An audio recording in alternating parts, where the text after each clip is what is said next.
Nama saya Anita Widyastuti, cuma saya lebih dikenal dengan Anita S Rumah Semut.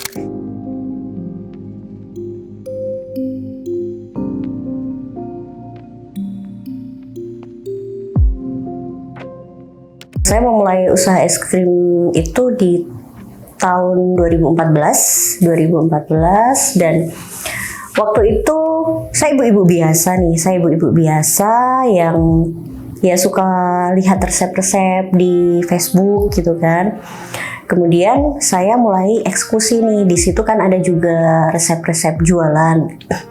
Ada resep es krim, kemudian dengan harga jual murah ribuan, saya mulai eksekusi. Waktu itu pakai pengembang kue, SP gitu kan. Hasilnya banyak banget. Saya ingat modal awal saya waktu itu 20.000 dan saya pakai kulkas biasa. Saya ketemu dengan grup Facebook juga, lewat Facebook juga itu Ikatan Bakul Es Krim Seluruh Indonesia. Dari situ saya belajar nih, oh ternyata untuk sasarannya anak-anak itu kita pakai penjual keliling atau istilahnya hawker gitu kan. Saya mulai pasang iklan lah. Akhirnya ada 1-2 yang mau jadi penjual keliling gitu kan. Tapi penjual keliling itu juga nggak yang full mereka mau jualan terus. Ada kalanya mereka tiba-tiba berhenti aja ya, saya nggak ada yang jualan kayak gitu. Yang di rumah juga nggak seramai yang pas awal-awal. Saya inget tuh waktu itu saya cuma laku 2 cup mbak. 2 cup itu kan berarti 2.000 gitu kan. Saya memulainya dari grup resep di Facebook. Kemudian saya juga mendapatkan mentor es krim juga dari grup. Dari situ saya menyadari, oh iya ya, kalau sekarang itu kita jualan online tuh penting banget nih. Saya mulai bikin Instagram untuk bisnis, bikin fanpage kayak gitu kan. Saya mulai ngembangin nih, saya mulai rutin bikin konten. Kontennya waktu itu nggak kayak sekarang ya. Kalau sekarang memang lebih dominan video konten. Kalau zaman dulu gambar aja dia udah bagus lah gitu. Saya mulai bikin gambar gitu. Tiba-tiba saya dapat sebuah pesan mbak gitu kan. Pesan itu dari owner cafe dan itu yang membuat saya boleh dibilang pede dalam artian untuk mengembangkan usaha saya. Di Bandung itu ada namanya Cats and Ice Cream. Jadi mereka punya konsep cafe, kemudian main sama kucing sejam gitu. Setelah itu dapat es krim. Ya saya mulai berpikir gitu kan, ide kreatifnya seperti apa nih? Saya selalu orangnya gini, setiap ada kesempatan saya jarang bilang enggak.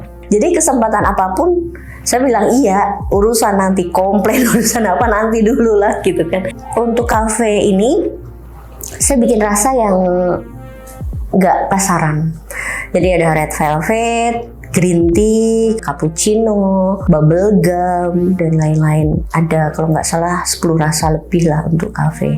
Kadang ya ada komplainnya gitu, misalnya kok ini rasanya masih kurang lembut atau apa gitu kan. Karena memang saya masih pakai mixer biasa dan mixer tangan gitu kan. Saya selalu terpacu mbak, dalam artian gini, komplain itu nggak kita tolak, tapi kita terima, kita tetap evaluasi. Kalau misalnya produk kita nih, oh iya ya ternyata ini memang keras nih gitu kan, ya kita harus akuin dong, kita perbaiki, kurangnya di mana ya.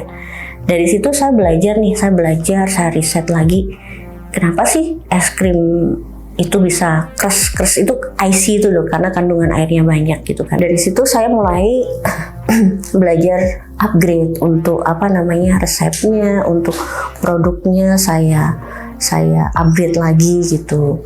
Kadang saya juga nawarin ke catering. Saya juga punya produk andalan itu cup, es krim cup, tapi pakai nama pengantin, kemudian nama catering, WO itu bisa. Dulu juga sempat juga kerjasama sama ada hotel di Bandung itu ada Savoy. Nah kita juga sempat kerjasama di situ pakai merek Savoy Homan itu gitu kan. Terus yang penjual keliling pun juga udah mulai tambah banyak, ada 8 orang kayak gitu. Dari situ ya semakin berkembang sih Mbak untuk kerja sama catering, cafe gitu. Ketika sekarang terjun di dunia bisnis ini juga benernya apa ya, boleh dibilang jauh dari background pendidikan, karena pendidikannya itu di kesehatan masyarakat gitu kan. Saya tuh apa ya, gak suka jadi PNS gak suka jadi PNS, gak tahu kenapa terjun ke apa namanya jualan seperti ini. Ada sebuah apa ya, sebuah momen ketika setelah selesai kuliah, dulu saya ikut kayak seminar bisnis gitu, dan ada sebuah kata-kata yang mungkin itu merubah saya sampai saat ini. Kamu mau berbisnis atau berdagang? Itu yang saya pegang sampai sekarang gitu kan. Yang saya lakukan ketika saya jualan baju, keliling dan lain-lain adalah berdagang. Ketika saya berbisnis, ya saya mulai mencari orang nih buat saya titipin baju-baju itu gitu kan. Saya punya reseller. Nah, itu saya udah mulai berbisnis. Demikian juga ketika saya memulai usaha es krim nih, awalnya saya berdagang. saya pakai apa namanya tenaga saya sendiri, bahkan waktu itu sampai jam 12 malam masih mixer, ngantuk dan lain-lain. Saya mulai rekrut orang. Yang pertama saya rekrut untuk yang bagian produksi. Nah, kemudian saya rekrut lagi freelance posting Instagram gitu. Dan desainnya saya rekrut mahasiswa di kafe. Dia inisiatif nge-DM kafe-kafe di seluruh Bandung. Nah, yang respon kemudian saya kirimin sampel nih. Banyak kafe itu juga mereka menyambut positif. Kalau omset kotor itu bisa 50 sampai 100 juta sebulan. Tahun 2020 itu saya mulai kepikiran gini, wah kayaknya kalau jualan ilmu itu laku nih gitu kan. Jual ilmu itu laku. Akhirnya saya mulai untuk membuka kursus es krim. Kursus es krim ini saya bikin yang versi beda Mbak. Tetap bukan resep saya asli. Resep saya asli masih saya simpan sampai sekarang. Tapi saya bikin resep yang orang itu bisa bikin es krim dengan harga terjangkau. Semua orang bikin es krim enak itu pasti gitu kan, dengan kandungan susu yang lebih banyak, kemudian dengan creamer yang lebih banyak, itu hasilnya pasti enak. Tapi untuk bikin es krim yang bisa dijual nih dengan HPP yang mungkin kalau bisa di bawah harga pabrik, ya itu yang nggak semua orang bisa itu. Semua orang work from home waktu itu, saya mungkin di tahun pertama itu masih bisa bertahan Mbak. Saya pakai sistem reseller. Waktu itu udah berapa ya? Ya lumayan banyak sih, freezer 1000 freezer itu penuh untuk yang es krim saya gitu kan. Kemudian 2021 Januari itu almarhum suami berhenti kerja. Karena memang kerjanya itu di dunia tender Mbak. Secara hati nurani itu memang udah nggak cocok di dunia tender. Kalau masuk ke situ kadang bosnya gitu ngasih uang pelicin tuh cuma dalam kresek, isinya 100 juta, 200 juta. Di situ karena sebelumnya rumah itu juga dari perusahaan, akhirnya kita harus pindah di bulan Maret itu. Kita nggak bisa nih nempatin rumah itu lagi gitu kan. Saya produksi di daerah namanya Kopo Katapang kalau di Bandung ya. Akhirnya kita bulan Maret sewa ruko. Waktu itu 35 juta setahun di daerah Kopo, juga masih Kopo Margahayu Permai itu di Bandung Selatan. Kita punya niatan pengen buka kursus offline, belajar dengan mesin dan lain-lain gitu kan. Kita udah punya rencana di situ. Ternyata 2021 itu secara ekonomi itu belum membaik Pak. Untuk operasional dan juga omset itu beda jauh gitu kan. Kita memutuskan untuk ngambil kur. Cuma untuk jaminan saya kebanyakan di Jawa itu kan, di Jogja itu. Ya udah, akhirnya kita pulang ke Jogja. Tapi sebelum pulang itu ternyata adiknya suami itu sakit, batu ginjal gitu. Jadi suami saya yang nemenin selama hampir seminggu itu di rumah sakit. Setelah selesai, kita akhirnya bisa pulang nih ke Magelang untuk ngurus perizinan kur dan lain-lain. Ternyata ada yang kurang, jadi kita balik lagi ke Bandung. Di sana paling cuma 2 hari, kita balik lagi ke Magelang gitu kan. Bulan Juni 2021, ternyata kita dapat kabar kalau adiknya suami itu positif COVID. Nah, almarhum suami juga udah mulai batuk-batuk gitu kan. Mas saya perawat, kita disuruh periksa semuanya. Hampir semuanya kena dan waktu itu lagi kasus yang Delta itu loh Mbak. Hampir 10.000 orang lah sehari gitu kan. Karena semuanya kena, kita udah ke beberapa rumah sakit, gak ada yang bisa masuk gitu kan. Bapak saya juga waktu itu kena, itu bapak udah sepuh sih, kalau bapak udah sepuh, jadi udah komplikasi juga. Oh ya, sebelumnya saya nggak tahu nih kenapa suami saya itu susah banget Mbak untuk mau dibawa ke rumah sakit gitu kan, untuk periksa aja dia nggak mau gitu kan. Mas saya ngasih info, Dek, ini ada kamar kosong. Mas saya kan perawat di Rumah Sakit Merah Putih Magelang. Terus bapak dibawa ke rumah sakit. Suami saya tetap nggak mau diajak periksa Mbak gitu kan. Begitu mas saya pulang, saya sesek Mbak gitu kan, kayak nggak bisa nafas sama sekali. Sorenya saya dibawa. Saya bilang ke almarhum suami saya untuk ikut periksa aja. Dan ini permintaan terakhir, saya bilang gitu. Dia yang terbaik yang saya kenal. Dia seorang yang berintegritas. Apa yang dia pegang itu ya beneran dia pegang teguh. Saya bilang, kenapa jadi orang terlalu baik? Ada satu hal yang dia jawab dan itu saya pegang terus. Karena Tuhan itu baik. Dan Tuhan itu ada, dia bilang sambil tersenyum. Saya ingat banget tuh ekspresi wajahnya waktu itu.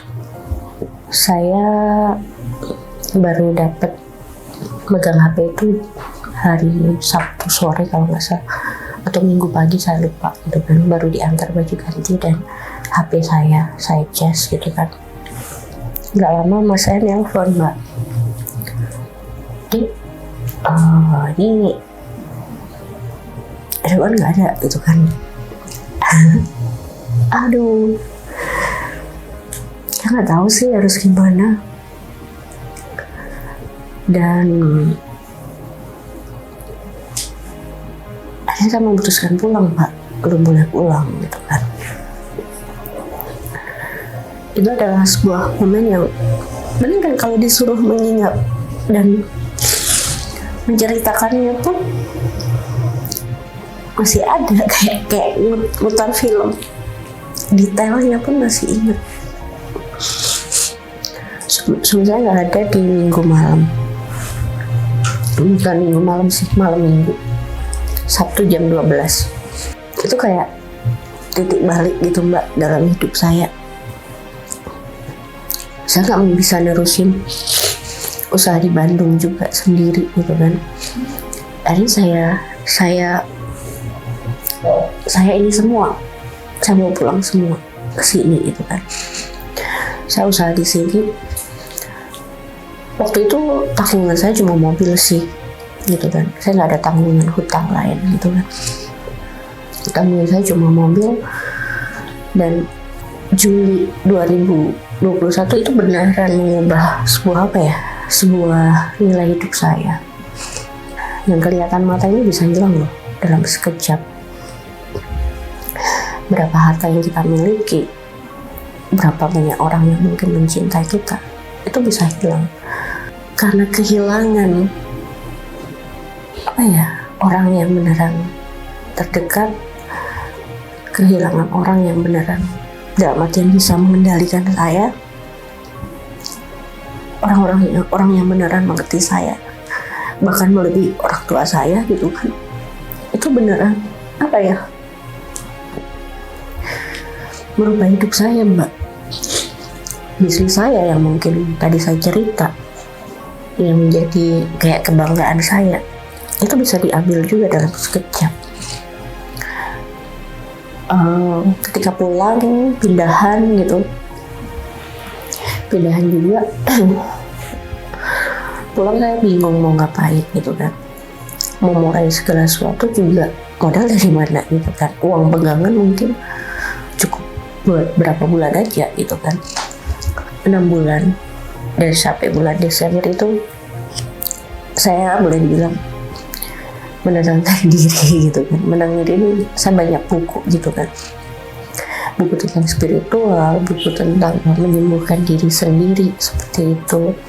Di bulan Agustus itu saya udah mulai bikin konten untuk kursus gitu kan. Saya bikin konten kursus ya sebatas, karena memang nggak ada foto, nggak ada apa, saya konten edukasi aja. Ya rezeki saya dari situ buat membayar hutang-hutangnya dari kursus itu gitu kan. Dan beberapa catering juga banyak yang menyayangkan, karena mungkin setelah bulan-bulan November itu kan mulai nggak lockdown ketat kan. 6 bulan itu dalam artian nggak saya doa, nggak saya puasa terus. Saya kadang bersepeda, menyembuhkan diri sendiri saya, menyembuhkan luka saya. Saya kadang melihat kan kalau bersepeda ke kampung gitu kan, ada orang-orang yang yang mereka biasa gitu kan, rumahnya biasa, nggak seperti mungkin ketika kita lihat di Bandung atau di kota besar gitu kan. Ternyata orang-orang sederhana itu ya nilai hidupnya mereka memang nggak memikirkan hal-hal duniawi seperti apa gitu kan. Dan kita kaya nggak salah gitu kan, tapi apa yang menjadi prioritas ketika mereka kaya gitu kan. Ketika mereka prioritasnya harta, ya kita akan lihat akhirnya seperti apa. Saya kehilangan semuanya. Itu beneran sebuah hal apa ya, yang saya kalau rasa itu masih sama Mbak. Kehilangan itu rasa yang dulu sama sekarang itu sama gitu kan. Terus kehilangan uang, kehilangan bisnis itu mungkin nggak akan sesakit ketika kehilangan sosok yang itu nggak akan pernah bisa kembali lagi gitu. Saya juga menuliskan beberapa mimpi saya ketika proses healing itu gitu kan. Salah satunya adalah saya pengen nanti itu saya bisa jadi supplier bahan baku es krim dan juga mesin-mesin es krim gitu. Terus saya pengen bikin kursus offline, dan yang paling itu adalah saya pengen menjadi support buat wanita lain gitu kan. Ketika saya merasakan nih seorang wanita single mom, single fighter itu ketika sendiri itu seperti apa. Banyak teman-teman saya tuh yang dia nggak tahu sama sekali Mbak, ketika kehilangan suami dia nggak tahu bagaimana harus mencukupi kebutuhannya. Kayak saya pengen bikin waktu itu bikin pengen grup aja sih waktu itu, single mom, single fighter, dimana kita bisa saling support kayak gitu. Saya tiba-tiba ketemu dengan Pak Wisnu. Pak Wisnu itu beliau sebenarnya ada di grup S yang dulu saya join itu kan. Cuma saya nggak pernah komunikasi dengan beliau. Jadi saya sebatas kenal Pak Wisnu pun kenal saya kenal Pak Wisnu gitu kan. Akhirnya saya jalan dengan Pak Wisnu untuk produksi bubur es krim. Namanya Ocean Premix. Secara harga mungkin hampir sama dengan bubur es krim kebanyakan di pasaran. Tapi secara hasil dia bisa menghasilkan lebih banyak es krim Mbak. Nah itu boleh bilang doa saya lah. Dan entah kenapa juga gitu kan, ada doa saya yang tadi support woman tadi kan, yang daftar jadi karyawan saya kebanyakan janda sekarang. Itu nggak direncana juga sih gitu kan. Ya karena itu doa kita itu yang doa baik ya, tentu saja doa baik itu adalah doa yang didengar oleh semesta ini. Setiap manusia tuh dilengkapi kemampuan itu Mbak, bertahan. Saya punya momen sendiri nih, saya punya proses sendiri dan saya bisa bertahan di situ gitu kan.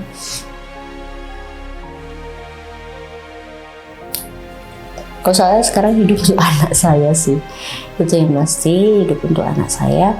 Jadi kayak tugas saya di dunia ya mendidik dia supaya dia bisa nantinya berhasil menjadi orang yang bisa bermanfaat bagi banyak orang. Tidak hanya berhasil itu dalam segi materi saja ya. Kalau saya sekarang menilai keberhasilan itu ya nggak segi materi aja Mbak. Keberhasilan itu ya ketika dia bisa memberikan manfaat bagi banyak orang. Kalau untuk Uncle Fang sendiri sekarang udah 100 mitra yang memang tugas saya untuk bagaimana mengelola mitra-mitra tersebut supaya berhasil. Karena tantangannya itu justru ketika semakin banyak orang itu kadang nggak terurus seperti itu mitra-mitranya. Nah itu masih menjadi PR besar bagi saya sih, juga untuk staf khusus. Untuk yang batch pertama itu 300 orang, kalau untuk yang ini udah masuk batch ketiga itu sekitar 1.100 orang. Ya itu dia, saya belajar, saya tidak bergantung pada kekuatan saya sendiri, ada kuasa lain gitu kan, kita meyakininya kuasa Tuhan itu tetap bekerja gitu kan. Kita bisa kehilangan apapun yang bisa dilihat oleh mata, tapi ketika kita tidak kehilangan iman gitu kan, kita bisa tetap bertahan lah menghadapi apapun hidup ini gitu kan. Ya itu sih, semoga suatu saat nanti bisa bikin sebuah komunitas lah, komunitas single mom yang kita sama-sama nanti bisa bisnis bareng gitu. Jangan takut, jangan menyerah, itu aja sih. Jujur wanita itu malah apa ya, punya sesuatu yang lebih kuat lah. Kekuatan wanita tuh hebat banget gitu. Itu sih.